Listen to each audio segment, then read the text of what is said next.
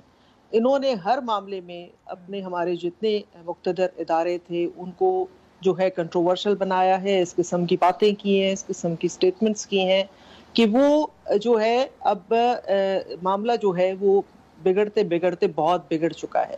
اور جیسا کہ آپ نے کہا کہ پی ڈی ایم کی جو ڈیمانڈز ہیں اور جو مشترکہ ڈیمانڈز ہیں وہ بالکل اپنی جگہ پہ ہیں، اور اسی طرح سے جو مشترکہ پی ڈی ایم سے ہے تو وہ رہے گی۔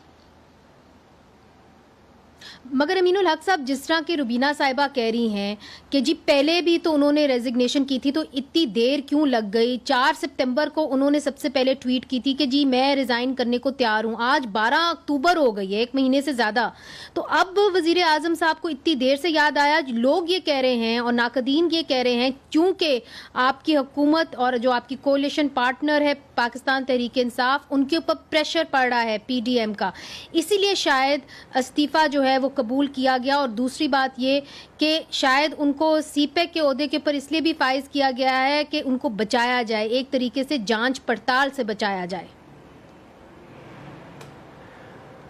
دیکھیں آسما، آپ تو میرا خیال ہے کہ پولیٹیکل ڈائنامک کو سمجھتی ہیں پاکستان کے۔ Sorry, I am sorry for that. آپ کی والدہ محترمہ میرا خیال اتنی مشہور اور معروف رہی ہیں اس پاکستان میں کہ، اور بالخصوص شہری سندھ میں، کہ ان کے بڑا عزت اور احترام ہے، اور آج بھی لوگ ان کے نام کے ساتھ اگر کوئی مشکلات میں ہوتا ہے تو سب سے پہلے آپ کی والدہ محترمہ کا نام لیتا ہے کہ وہی ہمیشہ ان کے لیے بالکل، اس لیے مجھے اچھا بھی لگا کہ آپ نے مجھے آسما کا اچھا چلے۔ اچھا منیزہ، سب سے امپورٹنٹ چیز یہ ہے کہ آپ کو چونکہ تمام سیاسی کلچر کا پتہ ہے، ڈائنامک کا پتہ ہے، میں نہیں سمجھتا کہ پاکستان میں جو موجودہ حکومت ہے یا ایم کیو ایم پاکستان ہے کبھی کسی پریشر میں نہیں آتی ہے۔ اپنا فیصلہ اپنے انداز میں، اپنے طریقہ کار سے، اپنے ووٹر، اپنے سپورٹر اور اپنے کارکنان کے مفادات کو دیکھ کر، اور ان سب پہ سپریم کیا ہوتا ہے کہ پاکستان کا مفاد، سب سے پہلے پاکستان کا۔ میں سمجھتا ہوں کہ 2018 کے الیکشن میں عوام نے جن لوگوں پہ اعتبار اور اعتماد کیا ہے اور انہیں بھاری اکثریت سے کامیاب کرایا ہے، تو میں سمجھتا ہوں کہ یس، ان کا تمام چیزیں ٹینڈر مکمل ہونا چاہیے۔ جس طرح میں سمجھتا ہوں کہ 2013 سے لے کر 2018 پاکستان مسلم لیگ نون نے 5 سال اپنی مدت مکمل کی، اور آپ کو پتہ ہے کہ اس دوران مسائل آئے، لیکن ایم کیو ایم پاکستان اس دوران بھی پارلیمنٹ کے ساتھ کھڑی تھی۔ اسی طریقے سے اگر 2008 سے لے کر 2013 تو پاکستان پیپلز پارٹی کی حکومت تھی، اس وقت بھی ایم کیو ایم کی خواہش تھی کہ یہ پارلیمنٹ کی مدت مکمل ہونا چاہیے۔ عوام نے جن لوگوں پر اعتماد، مگر میرا سوال تو بالخصوص lieutenant general retired Asim Saleem Bajwa کے حوالے سے تھا۔ نہیں، آپ نے چونکہ پوچھا کہ پریشر کا، تو میں نے پریشر کے حوالے سے کہا کہ پریشر، کوئی پریشر حکومت پہ نہیں ہے۔ حکومت اپنے جسے کہتے ہیں جو اس نے ٹارگٹ سیٹ کیا، اور ٹارگٹ کے حساب سے اپنا کام کر رہی ہے۔ اب دوسری بات جو آپ نے پوچھی کہ پچھلے ماہ ریزگنیشن اور اب 1 مہینے 1.5 مہینے کے بعد قبول کر لینا، میں سمجھتا ہوں کہ اس کا زیادہ بہتر طریقے سے جواب تو میرا خیال ہے کہ پی ٹی آئی کی حکومت، پی ٹی آئی کے کو رہنما ہوتا تو وہ دیتا، لیکن میں نے جیسے آپ سے عرض کیا کہ اب اگر چونکہ وہ اس پولیٹیکل سائٹ پہ نہیں بیٹھے ہوئے ہیں تو وہ الزام لگانے والے بھی اور الزام کا جواب دینے والے بھی، میرا خیال ہے زیادہ بہتر طریقے سے کورٹ آف لا میں اپنی بے گناہی ثابت کرنے میں ان کو آسانی رہے گی۔ تو میں سمجھتا ہوں کہ yes, it's a right time, it's a right decision by the Asim Bajwa, ہم ان کو سپورٹ کرتے ہیں اس معاملے میں۔ ٹھیک ہے. امین الحق صاحب, آپ کے رہنما ہوتے تھے الطاف حسین صاحب, آپ کو یاد ہوگا, اب تو وہ اسکرین کے اوپر نظر بھی نہیں ہوتے تھے, مگر یہ معاملہ تب شروع ہوا جب ان کے اوپر قدغنیں لگنی شروع ہوئیں, بینز لگنے شروع ہوئے, اور اب ہم دیکھ رہے ہیں کہ قدغنیں لگ رہی ہیں نئے ایپس کے اوپر جس طرح ٹک ٹاک, اور آپ چونکہ آئی ٹی کی منسٹری سے آپ کا تعلق ہے, اس کو آپ نے سنبھالا ہوا ہے, تو اس کے حوالے سے بھی میں نے آپ سے پوچھنا ہے. مگر سب سے پہلے ہم آپ کو دکھاتے ہیں کہ کیسے پاکستان کے اندر جو بینز ہیں نہ صرف ٹک ٹاک کے اوپر مگر یوٹیوب کے اوپر بھی تھریٹن کیا گیا, پھر کس طرح پیکا لا کو استعمال کرتے ہوئے صحافیوں کو بھی خاموش کیا جا رہا ہے, اس کے حوالے سے آپ سے پوچھیں گے. اور ابھی ہم دیکھتے ہیں کہ پیکیج میں ہے کیا ٹک ٹاک کے حوالے سے, دکھائیے.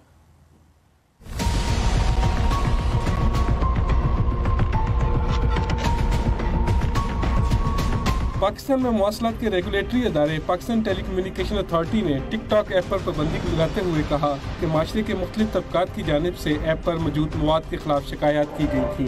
پی ٹی اے کے مطابق غیر اخلاقی مواد کی وجہ سے کافی شکایات سامنے آ رہی تھیں. پریس ریلیز کے مطابق ٹک ٹاک کو جواب دینے اور غیر قانونی آن لائن مواد کو روکنے کے لیے ایک مؤثر طریقہ کار وضع کرنے کی خاطر کافی وقت دیا تھا, تاہم یہ ایپ اس پر عمل درآمد نہیں کر سکی. شکایات کے حوالے سے معلومات حاصل کرنے کے لیے جب اسپاٹ لائٹ کی ٹیم نے پی ٹی اے کے ترجمان سے رابطہ کیا تو انہوں نے بات کرنے سے انکار کر دیا. پاکستان ٹک ٹاک کی 12ویں بڑی مارکیٹ ہے اور 43 ملین ڈاؤن لوڈ ہیں. پاکستان جیسے ملک میں جہاں نوجوانوں کو اپنی صلاحیت کا اظہار کرنے کے موقع دستیاب نہیں ہے, ٹک ٹاک ایک ایسا پلیٹ فارم تھا جہاں لوگوں نے اپنی صلاحیتوں کا اظہار کیا اور کامیابی سے ٹک ٹاک سے پیسہ کما کر اپنا کاروبار چلا رہے تھے. ٹک ٹاک کمائی کا ذریعہ بن رہا تھا. وہ دیکھیں ہم نے 8 ماہ خود گھر سے پیکیج لگا کے اپنی محنت کر کے اب اوپر آئے ہیں, تو اب ہمیں کوئی اسپانسر اگر مل رہے تھے تو اس کی وجہ سے یہ بند ہو گئے.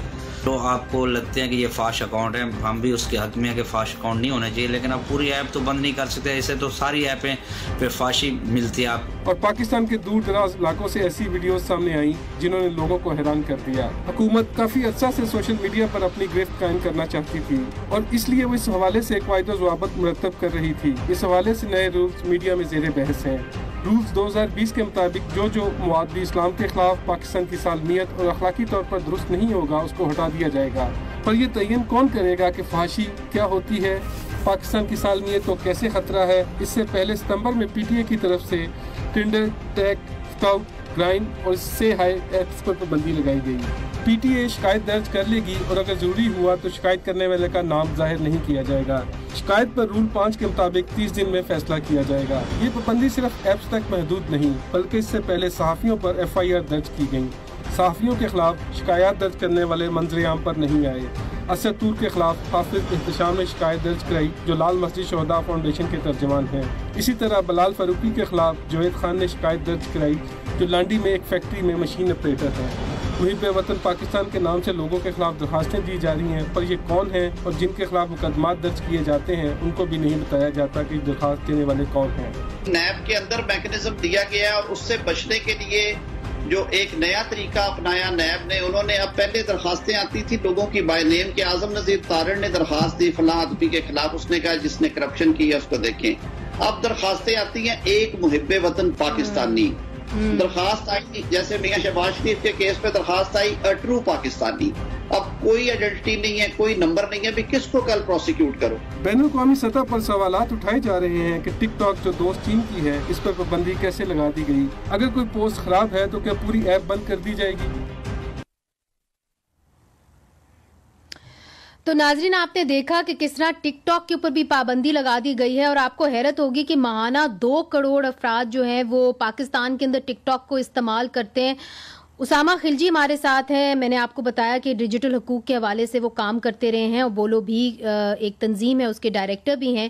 اسامہ, آپ جو ہے اس پورے دور کے اندر آپ حکومت کے ساتھ ایک طریقے سے مذاکرات بھی کرتے رہے, بات بھی کرتے رہے, مگر اب نئے رولز آ گئے ہیں اور نئے رولز کے مطابق ہمیں یہ بتایا گیا ہے کہ پابندیاں مزید اور سخت کر دی جائیں گی. اب تو یہ بھی نہیں بتایا جائے گا کہ آپ کے خلاف پی ٹی اے میں کون شکایت لے کے گیا ہے, اور جتنی بھی دیگر بڑی بڑی کمپنیز ہیں, فیس بک ہے, یوٹیوب ہے, ان کو یہ کہا گیا ہے کہ آپ اپنے دفاتر پاکستان کے اندر بنائیں, نہیں تو ہم آپ کو یہاں پہ بالکل کام کرنے نہیں دیں گے. آپ کیا سمجھتے ہیں کہ اس سے کیسے میرے اور آپ کے جو حقوق ہیں وہ سلب ہوں گے؟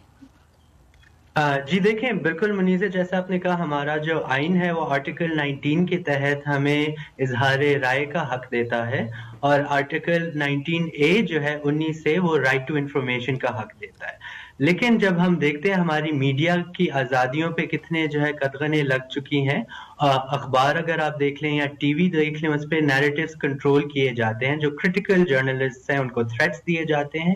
لیکن سوشل میڈیا پہ وہ جو ہے آسانی سے اپنی اظہار رائے کر سکتے ہیں. جو ایکٹیوسٹ ہیں، جو ہیومن رائٹس کا کام کرتے ہیں، اور جو سیاسی ورکر ہیں، وہ بھی سب سوشل میڈیا پر زیادہ ایکٹیو ہوتے ہیں. تو میرے خیال سے حکومت اور ریاست یہی چاہتی ہے کہ سوشل میڈیا پہ بھی لوگ اپنی اظہار رائے کا جو حق ہے اس کا صحیح طرح ایکسرسائز نہ کر سکیں، اور جتنا بھی پابندیاں اور میڈیا پہ لگ گئی ہیں وہ بھی سوشل میڈیا پر بھی لگ جائیں، تاکہ ریاست اور حکومت کی تنقید کا جو کام ہے لوگوں کا، اس پہ زیادہ سے زیادہ کنٹرول ہو جائے.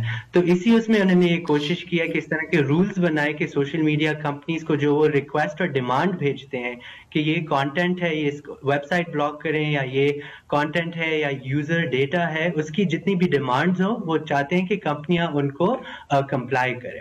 آج کل کیا ہوتا ہے، حکومت جو ہے ان کو ریکویسٹ بھیجتی ہے، اور جو کمپنیاں ہیں ان کی کمیونٹی سٹینڈرڈز ہوتی ہیں. اگر وہ ریکویسٹ ان کمیونٹی سٹینڈرڈ کے انڈر جو ہے نہ آئے تو پھر جو ہے وہ کانٹینٹ نہیں ہٹا سکتے. اگر ان کا کمیونٹی سٹینڈرڈ وہ کانٹینٹ وائلیٹ کرتا ہے، صرف تب ہی وہ ہوتا ہے. اور یہ گلوبل سٹینڈرڈز ہوتے ہیں جو انٹرنیشنلی ہر ملک کے لیے ایک ہی سٹینڈرڈ ہوتے ہیں. تو پاکستانی حکومت چاہ رہی ہے، یہ نئے رولز ایک طریقے سے کیسے زیادہ ریپریسو ہیں؟ دیکھیں نئے رولز میں جو ہے وہ 24 گھنٹے کا نوٹس پیریڈ دے رہے ہیں نئے کمپنیوں کو، کہ اگر کوئی اس طرح مواد ہے جو پاکستان کے گورنمنٹ کی زیادہ کرٹیسزم کرے، ڈیفینس کی زیادہ کرٹیسزم کرے، یا سیکیورٹی کی، یا اس میں ایک ویگ ٹرمینالوجی بھی استعمال کی جاتی ہے آبسینٹی کی اور ولگیرٹی کی، جس کی ڈیفینیشن نہیں دی گئی. تو اتنا ہی جب براڈ آپ ڈیفینیشنز دے دیتے ہیں تو اس کا ابیوز جو ہے وہ بہت آسانی سے ہو سکتا ہے. اور جو ہمارا آئین ہے یہ ہمیں حق دیتا ہے، اور جب تک ہم تنقید نہیں کریں گے تو ہمارے معاشرے میں بہتری نہیں آ سکتی. تو امین الحق صاحب، یہ جو ویگ ٹرمز آپ لوگوں نے دیے ہیں اور اس کو ایک ایگزامپل بنا کے پی ٹی اے جو پے در پے ایک طریقے سے بینز لگا رہی ہے، اور یہاں تک کہ ٹک ٹاک کے اوپر بھی لگا دیا. چین تو ہمارا دوست ہے اور پہاڑوں سے اونچی اور چینی سے میٹھی اس کے ساتھ دوستی ہے، تو یہ کیسے ہو گیا؟ آپ نے تو کانٹینٹ کے اوپر بین لگانا تھا، آپ نے پوری اپلیکیشن کے اوپر بین لگا دیے. ہاں دیکھیں منیزہ، ہمیں سمجھنا پڑے گا کہ پچھلے 3 مہینے میں میرا خیال ہے کہ ٹک ٹاک کو 2 دفعہ وارننگ ایشو کی گئی. ان کو انگیج کیا گیا، ان کے کوئی نمائندہ پاکستان میں موجود نہیں تھا. ہمارے ریکویسٹ کرنے، پی ٹی اے کے ریکویسٹ کرنے پہ میرا خیال ان کا نمائندہ بھی نامزد ہوا، اور ایک جسے کہتے ہیں کہ ایک ڈائلاگ اینڈ ڈسکشن کا پروسیس شروع ہوا. اور انہوں نے ہم سے وعدہ کیا کہ جو چیزیں تھیں، اب 3 چیزیں بڑی امپورٹنٹ ہیں جو حکومت پاکستان چاہتی ہے کہ کسی بھی اس طرح کے ایپس کے اوپر نہ ہو. نمبر 1 ریاست کے خلاف پروپیگنڈا، نمبر 2 ہیٹ اسپیچ، اور نمبر 3 ولگریٹی. اب ان 3 چیزوں کے حوالے سے ان انگیج کیا گیا، ان کو بتایا گیا. لیکن انفارچونیٹلی میں سمجھتا ہوں کہ 3 مہینوں کے باوجود کچھ چیزیں بالکل ہٹائی گئی ہیں. مگر امین الحق صاحب یہ بات ذرا ہمیں ضرور بتائیے گا، چونکہ ہم نے بڑی کوشش کی یہ پوچھنے کی پی ٹی اے سے کہ جو وہ کیسی ایسی کمپلینٹس تھیں اور کنہوں نے وہ کمپلینٹس کی جسے آپ سمجھتے ہیں کہ اریانی اور فحاشی پھیل رہی ہے. تو انہوں نے بتانا جو ہے وہ نہیں سمجھا کہ وہ ہمیں بتا سکتے ہیں. پھر انہوں نے کہا کہ ہم آپ کو ٹی وی انٹرویو بھی نہیں دے سکتے. تو اگر آپ کہہ رہے ہیں کہ ایک ایپلیکیشن اریانی فحاشی پھیلا رہی ہے مگر آپ بتا ہی نہیں رہے وہ کیا اریانی فحاشی ہے، تو پھر کیسے لوگوں کو پتہ چلے گا کہ آپ نے صحیح بیان کیا یا غلط کیا؟ میرا خیال ہے کہ رائٹس آف انفارمیشن کے تحت تو یہ تمام چیزیں میرا خیال ہے تمام اداروں پر لازم ہوتا ہے کہ اگر کوئی چیز سوال پوچھا جائے تو اسے لازمی طور پہ بتایا جائے. اور بالکل وزارت آئی ٹی کی یہ بالکل خواہش ہے کہ جو سوال صحافی حضرات یا کوئی این جی اوز یا کوئی اسٹیک ہولڈر پوچھتا ہے تو سوال کا جواب دیا جائے. میں بنیادی طور پہ ایک بات آپ کو بتا دوں کہ وزارت آئی ٹی ایسی کسی بھی پابندی کے خلاف ہے جو کسی بھی ترقی کے راہ میں رکاوٹ ہو. تو یہ تو ہماری اپنی بنیادی پالیسی بھی ہے. اور پھر اپنا منیزہ آپ کو یہ بھی پتا ہے کہ میرا تعلق ایم کیو ایم پاکستان سے ہے جو پروگریسو، لبرل اور ماڈریٹ سیاسی جماعت ہے. اور جس نے ہمیشہ جیسے کہتے ہیں خواتین کو بااختیار بنانا، یعنی امپاورمنٹ آف وومن کے لیے جدوجہد کر رہی ہے، اور نہ صرف اس میں بلکہ منسٹری آف آئی ٹی میں بھی ہم نے میک شیور کیا ہے کہ منسٹری آف آئی ٹی میں بھی میک شیور کیا ہے کہ ہر جگہوں پر خواتین کی تعداد بڑھائی جائے. یہ ہر جگہ ہمارا لاؤڈ اینڈ کلیئر میسج بھی ہے. تو ٹھیک ہے، مجھے ادھر اجازت دیجیے، مجھے ایک چھوٹا سا وقفہ لینا ہے. امین الحق صاحب، اب سوال یہ ہے کہ آپ نے کہا کہ آپ روشن خیال جماعت ہیں، اس لیے ہمیں بڑا حیرانگی ہو رہی ہے کہ کیسے یہ بینز اس طریقے سے ہو گئے ہیں، اور یہ بھی نہیں بتایا جا رہا کہ یہ بینز جو ہے ان کا جواز کیا ہے. اس کے اوپر بھی ہم بات کریں گے. سینیٹر روبینہ خالد صاحبہ ہمارے ساتھ موجود ہیں. پاکستان پیپلز پارٹی اس کے اوپر اپنا موقف بیان کر چکی ہے. نور اجاز ہمیں جوائن کر چکی ہیں جو وکیل ہیں. اس کے اوپر گفتگو آگے بڑھائیں گے چھوٹے سے وقفے کے بعد. ویلکم بیک ناظرین. سپاٹ لائٹ ہے ٹک ٹاک کے اوپر پابندی پر، اور اس کو ایمنسٹی انٹرنیشنل نے بڑے سخت الفاظوں کے اوپر کنڈیم بھی کیا، اس کے اوپر تنقید بھی کی ہے، اور انہوں نے یہ کہا ہے کہ in the name of a campaign against vulgarity people are being denied the right to express themselves online. We hope this disappointing decision is reversed immediately. پھر ناظرین، روبینہ خالد جو ہیں ہمارے ساتھ ہیں، اور سینٹ کمیٹی کی جو ہیں آئی ٹی کی چیئرپرسن ہیں. روبینہ خالد صاحبہ، ایشیا انٹرنیٹ کولیشن نے بھی ایک سوال کیا اور انہوں نے خط لکھا وزیر اعظم کو. انہوں نے کہا کہ جو رولز ہیں 2020 کے وہ تو سامنے آئے ہی نہیں ہیں. آپ چونکہ سینٹ کی کمیٹی میں ہیں، آپ ہمیں بتا سکتی ہیں کہ یہ جو رولز ہیں نئے، یہ کون بنا رہا ہے؟ کیا آپ کے پاس اس کا متن ہے، اور آپ کے کیا کنسرنز ہیں اس حوالے سے؟ منظر، پہلی بات تو یہ ہے کہ جب پیکا ایکٹ پہلی دفعہ انٹروڈیوس کیا 2017 میں، تو پاکستان پیپلز پارٹی اس وقت بھی اس کی مخالفت کر رہی تھی، اور یہ ہم دیکھ رہے تھے کہ اس کی آڑ میں بہت ساری ایسی چیزیں ہو جائیں گی جو کہ ہمارے لیے پھر باعث سے شرمندگی ہوں گی انٹرنیشنل بھی، اور ملکی سطح پر بھی یہ ہمارے لیے بہت مسائل جو ہے پیدا کرے گا. لیکن وہ پاس ہو گیا بدقسمتی سے. اب یہ ہے کہ جن رولز کی آپ بات کر رہی ہیں، ہمیں بھی بالا ہی پتہ چلا کچھ رولز بن رہے ہیں. ہم نے بہت بارہا منسٹری سے کہا، سیکٹری آئی ٹی سے کہا کہ وہ رولز جو ہیں، اور بلکہ یہ ہماری جو جوائنٹ ایک آیا تھا ریکمنڈیشن فرام دا کمیٹی کہ یہ رولز پہلے ڈسکس کیے جائیں کمیٹی میں اور ہمیں دکھائے جائیں، اور اس کے بعد جو ہے ان کو لے جایا جائے کیبنٹ میں. لیکن انفارچونیٹلی وہ بجائے پہلے کمیٹی میں لانے کو شاید اس کو کیبنٹ میں لے گئے. لیکن ان رولز کو آج تک ہم بھی اس طریقے سے جو کمیٹی ہے وہ نہیں دیکھ پائی کہ ان میں کیا ایسی چیزیں ہیں. باقی رہی جو آپ ٹک ٹاک کی باتیں آپ نے کی، تو میں بھی سمجھتی ہوں کہ دیکھیں کسی چیز کو بند کر دینا اس کا حل نہیں ہوتا. آپ جو ہے یہ دنیا جو ہے ٹیکنالوجی کا دور ہے، every day there are new advancements, تو آپ اپنے آپ کو پیچھے نہیں رکھ سکتے چیزوں سے. بے شک آپ اس کے اندر فلٹرز لگائیں، آپ اس کے اندر چیکس اینڈ بیلنسز رکھیں، لیکن بند کر دینا جس طرح پچھلے دنوں پب جی ایک ہے، اس کے اوپر بھی بڑا تھا کہ اس کو بند کر دیا جائے. لیکن بات یہ ہے کہ دیکھیں ہر ذمہ داری آپ صرف اس ایک افسر پہ لگا دیں، ایک جو ہے وہ بندہ ہے جو ہر چیز بند کرے گا. کوئی چیزیں جو ہیں وہ عوام کے کرنے کی بھی ہیں، جیسے پیرنٹل گائیڈنس ہو گئی. پیرنٹل گائیڈنس کی بھی ہمارے ہاں جو ہے کوئی کانسیپٹ نہیں ہے.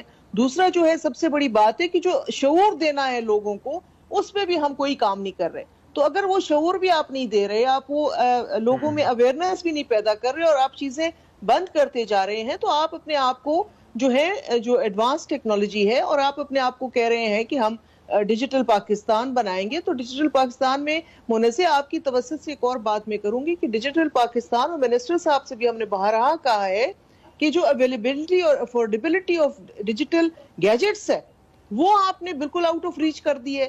تو یہاں جو ہے نا ہم ہمیشہ بھی نہیں، یہ بات آپ کی درست ہے بالکل روبینہ صاحبہ. اور یہ جو ٹک ٹاک ہے اس سے بہت سے روزی روٹی لوگوں کی منسلک ہے. یہ ینگ لوگوں کا آپ سمجھ لیں میڈیم آف ایکسپریشن ہے. امین الحق صاحب، آپ کی پارٹی، آپ نے کہا آپ روشن خیال ہے. روبینہ خالد صاحبہ تو اس سے پہلے کہ میں اسامہ اور نور کو کروں. نہیں، آپ جی مجھے بات مکمل میں کر لوں کہ روزگار کے حوالے سے اگر بات کی جائے تو اس وقت تو موجودہ حکومت جو ہے وہ تو روزگار سب کے جو ہے چھیننے پہ تلی ہوئی ہے. کتنے لوگ جو ہیں وہ بے روزگار ہو چکے ہیں، لوگوں کی لگی ہوئی نوکریاں جو ہیں وہ نکل گئی. اس وقت آپ نے دیکھا سراپا احتجاج ہیں، سب لوگ سڑکوں کے اوپر ہیں.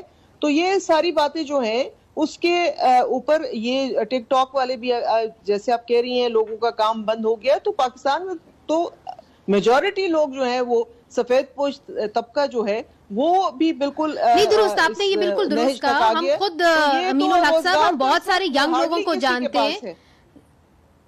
جی بالکل, اور آپ نے جو بات کی روبینہ صاحبہ بڑی اہم ہے. امین الحق صاحب, اس سے پہلے کہ میں باقی دونوں کو شامل کروں, صرف ایک بڑا مختصر سا جواب دیجیے گا. کیا وجہ ہے کہ آپ نے یہ رولز جو ہیں وہ سامنے آپ لے کے نہیں آئے؟ جس طرح روبینہ صاحبہ کہہ رہی ہیں کہ وہ کمیٹی کے اندر ہی رہ گئے, آپ نے شیئر ہی نہیں کیے لوگوں کے ساتھ, سینٹ کمیٹی کے ساتھ بھی نہیں آپ نے شیئر کیے, ان کے ساتھ بھی نہیں کیے. منزہ, آپ نے کہا جواب مختصر دینے کے لیے, لیکن سوال بہت لمبا ہے. میں عرض کر دوں کہ یہ غالباً 28 فروری 2020 کو یہ کمیٹی تشکیل دی گئی تھی جو پی ٹی اے کے چیئرمین کے سربراہی میں بنی تھی, اور اس میں جہاں منسٹری کے لوگ تھے, ساتھ ساتھ میرا خیال ہے کہ ہماری جو شیریں مزاری صاحبہ وہ بھی اس میں شامل تھی, اور ہم نے ایک بڑے لائر کو بھی اس میں شامل کیا تھا. اور انہوں نے تمام جسے کہتے ہیں اسٹیک ہولڈر سے ڈسکشن کیا, اور ڈسکشن کرنے کے بعد یہ تمام چیزیں میرا خیال ہے پہلے CCLC سے پاس ہوئی ہے غالباً 28 سپتمبر کو. اچھا, یہ بات اب آپ کے سے علم میں لا دوں کہ جب 28 فروری کو یہ کمیٹی بن رہی تھی تو اس وقت MQM کا کوئی بھی وزیر موجود نہیں تھا. خالد مقبول صدیقی جو ہے وہ غالباً 8 جنوری کو ریزائن دے کے چلے گئے تھے, اور میں نے 28 غالباً لاسٹ ویک آف اپریل میں حلف اٹھایا تھا. لیکن میں روبینہ صاحبہ کی بڑی عزت کرتا ہوں, IIT کی چیئرپرسن بھی ہیں سینٹ کی, کہ ان کی اس بات کو میں بالکل 100% ان کا ساتھ دوں گا کہ یس, ان تمام چیزوں کے اسٹینڈنگ کمیٹی میں آنا چاہیے تھا, تمام منتخب نمائندوں کے نظروں سے گزر کر کی چیزیں آنا چاہیے. اب آپ ابھی شیئر کر لیں, ابھی بھی دیر از اے ٹائم ان کے ساتھ ابھی شیئر کر لیں. ہاں, میرا خیال بالکل آپ بالکل میں سمجھتا ہوں کہ یس, ڈائریکٹیو ول بی گیون کہ تمام اسٹینڈنگ کمیٹی چاہے وہ سینٹ کی قومی اسمبلی کے, ان کے ساتھ شیئر ہونا چاہیے. ان کے اسٹیک ہولڈر کو, یہ ہماری بڑی اسٹیک ہولڈر ہے. چلیں, یہ تو اچھی بات ہے, یہ تو بہت اچھی بات ہے. پبلک کے ساتھ جی نور, میں آپ سے جی ٹھیک نور میں آپ سے جاننے کی کوشش کروں گی ایک اور پہلو ہے اس کا, چونکہ آپ وکیل ہیں. یہاں پہ کہا جاتا ہے vulgarity, integrity of Pakistan, ideology of Pakistan, Pakistan کی آئیڈیالوجی کیا ہے, یہ بڑے ویگ ٹرمز ہیں. یہ امین الحق صاحب کے لیے کچھ اور ہوں گے, روبینہ خالد صاحبہ کے لیے کچھ اور ہوں گے, آپ کے لیے کچھ اور ہوں گے. جب آپ عدالت کے اندر جاتے ہیں تو آپ کیسے اس کو پروف کرتے ہیں کہ جی انہوں نے صحیح کیا یا غلط کیا بیان لگا کے؟ شکریہ منیزہ, بہت بہت. پہلی چیز تو یہ عدالتوں کو فیکٹس آف دا کیس دیکھ کے پتہ کرنے کی ضرورت ہوتی ہے کہ کیا چیز ولگر تھی آن دا فیکٹس, یا کیا چیز ولگر نہیں تھی, یا کیا چیز جو تھی آپ کی پاکستان کی انٹیگریٹی کو ہرٹ کرتی ہے, فرینڈلی ریلیشنز کو ہرٹ کرتی ہے. لیکن میں صرف ایک بات ضرور کہنا چاہوں گی کہ عدالتوں نے بھی موریلٹی اور انڈیسنسی, فحاشی کے حوالے سے جب بھی فیصلے کیے ہیں تو بلکہ انہوں نے اس چیز پہ فیصلے کیے ہیں یہ بات کو سمجھتے ہوئے کہ وقت کے ساتھ ساتھ ایسے جو پیراڈائمز ہیں, ایسے جو خیالات ہیں یہ بدلتے بھی رہتے ہیں, تو اس کے ساتھ ساتھ بھی یہ فحاشی جیسے جو کانسیپٹس ہیں وقت ٹائم کے ساتھ ایوالو کرنے چاہیے, سوسائٹی کے ساتھ ایوالو کرنے چاہیے. یہ تو بلکہ بات سعادت حسن منٹو کے ساتھ کے کیس کے ٹائم سے چلی آ رہی ہے. 2016 میں جب مالک فلم آئی اور اس پر بین لگا گیا تو شمس محمود مرزا صاحب لاہور ہائی کورٹ کے جج نے بولا کہ آرٹسٹک ایکسپریشن ایک فنڈامنٹل رائٹ ہے. ایک آرٹسٹ کا کام جس طرح سے وہ اپنے آپ کو ڈپکٹ کرتا ہے, سوسائٹی کو ڈپکٹ کرتا ہے, جس طرح سے وہ آرٹ کا استعمال کرتا ہے, وہ فنڈامنٹل رائٹ ہے. میرا ماننا یہ کہ ٹک ٹاک کے جو بین ہے فحاشی کی بنیاد پر, یہ اس ججمنٹ کی بھی خلاف ورزی کرتا ہے. یہ دلچسپ بات آپ نے کی ہے کہ آلریڈی اس کے اوپر ایک عدالتی فیصلہ موجود ہے جو کہتا ہے کہ آزادی اظہار رائے آپ کا بنیادی حق ہے. اس کے اوپر ہم مزید بات کریں گے. آپ نے بڑی دلچسپ پوائنٹ اٹھایا ہے وقفے کے بعد.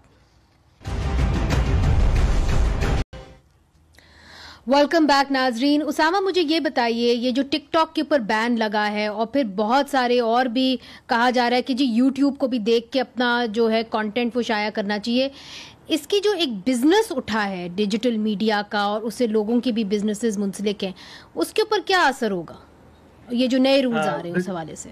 بالکل جی, دیکھیں دو قسم کے استعمال ہوتے ہیں جو لوکل IT انڈسٹری ہے, کانٹینٹ کریٹرز انڈسٹری ہے. پہلے تو یہ ہے کہ جو کانٹینٹ کریٹرز ہیں وہ خود جب کانٹینٹ بناتے ہیں تو اس سے ان کا سورس آف انکم بنتا ہے, کافی ان کی ارننگ ہوتی ہے. اور اس کا ایک ہی طریقہ ہوتا ہے کہ جو برانڈز ہیں اور دیگر کمپنیاں ہیں وہ ان کے جو چینلز ہیں ٹک ٹاک کے یا یوٹیوب پہ اس پہ ایڈورٹیزمنٹس ڈالتی ہیں، ان کو کہتے ہیں کہ آپ اس قسم کا کانٹینٹ بنائیں اور اس سے جو ہے وہ سورس آف انکم بن جاتا ہے، اور یہ کافی بڑی انڈسٹری بن گئی ہے۔ اور دوسرا جو ایشو ہے وہ یہ ہے کہ ایز اے مارکیٹنگ ٹول جو کمپنیز کے لیے استعمال کیا جاتا ہے تو اس پہ امپیکٹ آتا ہے، کیونکہ آج کل شفٹ ہو رہا ہے آپ کی ساری ایڈورٹائزنگ ڈیجیٹل کے اوپر، اور تو وہ خود بھی کمپنیاں جو ہیں اس کا استعمال کر رہی ہوتی ہیں، اس میں انویسٹمنٹ کی جاتی ہے۔